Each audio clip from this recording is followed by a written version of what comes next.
pagi Hydromania, apa kabar Anda hari ini?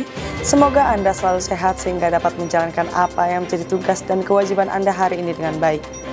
Saat ini saya berada di Mercure Convention Center Ancol, Jakarta, dengan penuh kehormatan menyambut para peserta pelatihan internasional bertajuk Training on the Production of S102 Bathymetric Surfaces yang berlangsung pada tanggal 23 Juli hingga 25 Juli 2025. Kegiatan bergengsi ini berada di bawah naungan East Asia Hydrographic Committee dan International Hydrographic Organization, serta diikuti oleh perwakilan dari negara-negara anggota IHHC. Pelatihan turut menghadirkan para pelatih ahli dari Teledyne Keris dan Sevens, dua perusahaan global terkemuka di bidang teknologi hidrografi. Perbarui informasi Anda tentang pushydrosal dan dunia hidrografi pada umumnya dengan menyaksikan Hydro Weekly News edisi 27 Juli 2025 yang menyajikan sejumlah berita pushydrosal teraktual dan terkini selama sepekan. Bersama saya, Serda Vanina, kami mulai dengan berita yang pertama. Komandan Pusat Hidrooceanografi TNI Angkatan Laut Laksamana Madya TNI Dr. Budi Purwanto STMM mewakili Kepala Staf Angkatan Laut Laksamana TNI Dr. Muhammad Ali SEMM MTR Opsla membuka Pekan Olahraga TNI Angkatan Laut Wilayah Barat atau Poral Wilbar tahun 2025 bertempat di Lapangan Priscilla Mabesal, Cilangkap, Jakarta Timur pada Senin 21 Juli 2025. Dalam amanat tertulisnya yang dibacakan dan pushydrosal, Kasal antara lain menyampaikan bahwa Pekan Olahraga TNI Angkatan Laut menjadi cerminan sejauh mana keberhasilan pembinaan olahraga telah dilaksanakan di setiap kotama TNI Angkatan Laut. Lebih dari itu, Pekan Olahraga ini juga menjadi ajang seleksi dan pemantapan bagi para atlet terbaik TNI Angkatan Laut yang akan berlaga pada ajang Piala Panglima TNI, sekaligus menyiapkan para atlet TNI Angkatan Laut agar mampu berprestasi di tingkat nasional maupun internasional. Dan pushydrosal didampingi Wadan Pushydrosal, para pejabat utama, serta Kasatker terkait meninjau sekaligus inspeksi gedung Pusdikhidros bertempat di Kodamar Sunter, Jakarta Utara pada Selasa 22 Juli 2025. Peninjauan sekaligus inspeksi gedung Pusdikhidros untuk memastikan kembali progres infrastruktur pendidikan yang beberapa waktu lama lagi akan segera dipergunakan menjadi tempat menimba ilmu, pengetahuan, dan keterampilan khususnya pada bidang hidrografi dan oceanografi. Pushydrosal menerima kunjungan mahasiswa program studi D4 Survei dan Pemetaan Fakultas Pendidikan Ilmu Pengetahuan dan Sosial Universitas Pendidikan Indonesia bertempat di Ruang Serbaguna Pushydrosal pada Selasa 22 Juli 2025. Kunjungan yang dipimpin oleh Dr. Andika Permadi Putra STMT sekaligus Ketua Rombongan didampingi dua dosen pembimbing dan 58 mahasiswa diterima oleh Sahli Dejemen Pok Sahli Pushydrosal Kolonel Laut Khusus Dr. Kukuh Suryo Widodo SPD MT mewakili dan pushydrosal.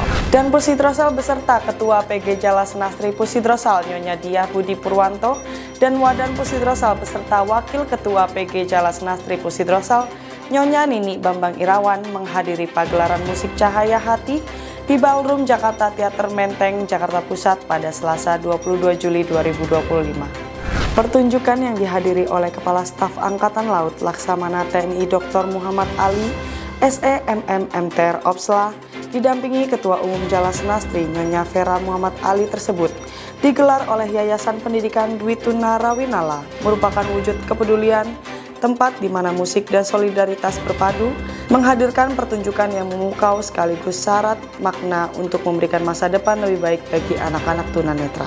Pushydrosal menyambut para peserta pelatihan internasional bertajuk Training on the Production of S102 Bathymetric Surfaces yang diselenggarakan pada tanggal 23 hingga 25 Juli 2025 bertempat di Mercure Convention Center Ancol, Jakarta. Kegiatan ini berada di bawah naungan East Asia Hydrographic Committee dan International Hydrographic Organization. Pelatihan ini diikuti oleh perwakilan dari negara-negara anggota IAHC dan menghadirkan para pelatih ahli dari Teledyne Keris dan Sevens, dua perusahaan global terkemuka di bidang teknologi hidrografi. Kegiatan ini menjadi bagian dari upaya kolektif dalam memperkuat kapabilitas teknis dan memperluas implementasi standar hidrografi terbaru, khususnya spesifikasi produk S102. Pushydrosal menerima kunjungan kehormatan dari kapal survei Angkatan Laut India INS Sandayak. Kunjungan tersebut dalam rangka kegiatan operasional turnaround di Jakarta yang berlangsung pada tanggal 22 Juli sampai 25 Juli 2025. Dan Pusidrosal dalam sambutannya yang dibacakan Asop Surta dan Pusidrosal menyampaikan bahwa kunjungan ini merupakan momentum penting yang tidak hanya mempresentasikan hubungan persahabatan antara dua angkatan laut besar di kawasan Indo-Pasifik, tetapi juga memperkuat komitmen bersama dalam kerjasama maritim, khususnya di bidang hidrooceanografi.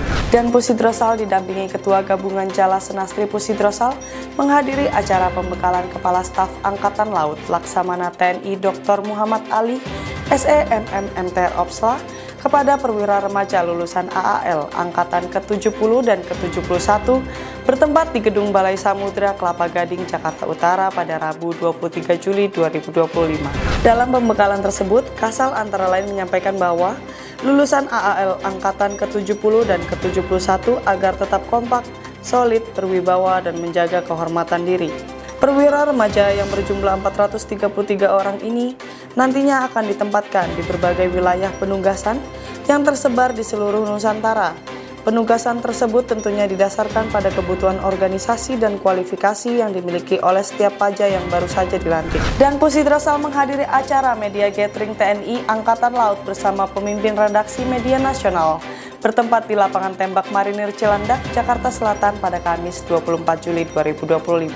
Kegiatan yang dihadiri oleh Kepala Staf Angkatan Laut juga diikuti oleh Wakasal, pejabat utama Mabesal, dan pemimpin Kotamat TNI Angkatan Laut menyampaikan TNI Angkatan Laut sebagai lembaga publik memiliki kewajiban moral dan institusional untuk menyampaikan berbagai informasi secara utuh dan transparan kepada masyarakat, khususnya yang berkaitan dengan pelaksanaan tugas TNI Angkatan Laut, baik dalam dimensi pertahanan kedaulatan, polisionil, maupun diplomasi. Hubungan yang baik antara TNI Angkatan Laut dan media nasional bukan hanya sebuah kebutuhan, melainkan landasan fundamental dalam membangun kepercayaan publik. Demikian informasi yang dapat kami sampaikan dalam Hydro Weekly News edisi kali ini. Tetap perbarui informasi Anda dalam Hydro Weekly News edisi berikutnya. Jala Citra Prajayoda, petakan laut untuk kesejahteraan bangsa. Jala Swifa Jaya Mahir.